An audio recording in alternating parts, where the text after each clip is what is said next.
This was a clickbait. I'm not going to tell you a comprehensive list of the updated RemNote features because this was a massive update from RemNote. Check out my description box for the changelog link. What I'm going to tell you are the features that I'm personally most excited about, and this is coming from a person who reads UX UI a little bit. And I know UX and UI go hand in hand, but to be honest, I care more about the user experience than the aesthetics. And of course, these opinions are also coming from a user, and users are never wrong. So let's begin.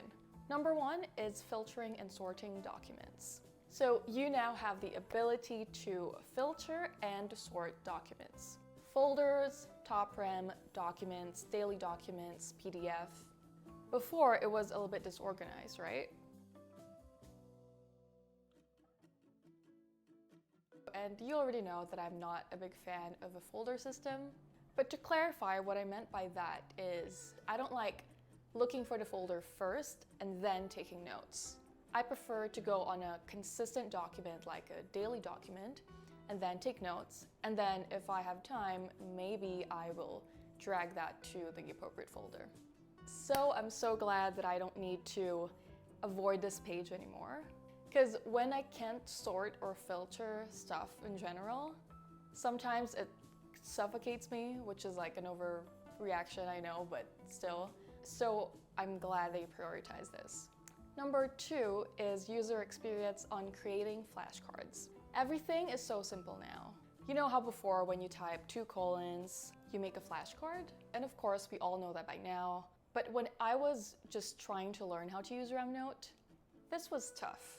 I actually mentioned this in my critiquing my old RemNote videos video, : this won't actually generate a flashcard. I need to put 3 colons for it to generate a flashcard and make it a multi-line. And of course, I could have hovered over the bottom toolbar to preview flashcards, which by the way, bottom toolbar is gone. But now when we do this, which is type 2 colons, we get an arrow, which makes me think instantly that I successfully created a flashcard.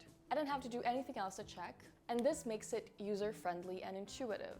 Because that's the goal, right? The goal is for new users to not watch as much how does RemNote work videos. The goal is, I guess, for you to not have the need to watch my RemNote video tutorials, because that's how amazing the UX of RemNote is in the future. So, kudos to this. Number 3 is better colors. To be honest, this is probably the glow up that I was most excited about, and I don't even think this was mentioned in a changelog, but it went from this to this. So before the update, I constantly thought, I know these updates take a lot of work. I mean, respect to the dev team, but changing the colors to look like the ones on Notion, you know, they're like pastel, would be easy. Or at least I thought, or I think it would be easy, but it would still be impactful. So it makes me so happy, you have no idea, it makes me so happy that we actually have a color blue now on the highlight. Not bluish purple, blue. So I'm so happy about this. Number 4 is user experience on creating documents.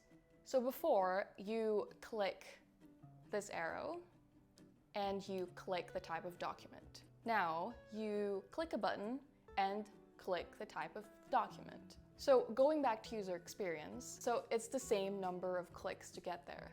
The only difference is the button is more recognizable than the plus sign. I mean, it wasn't that big of a deal, I guess, but I feel like you would want to avoid even a split second of confusion on how to create a new document. So this huge button right here that says new document, you can't miss it. So I'm so pumped about this. Number 5 is reviewing flashcards. Before, it was like this, and I think it was okay.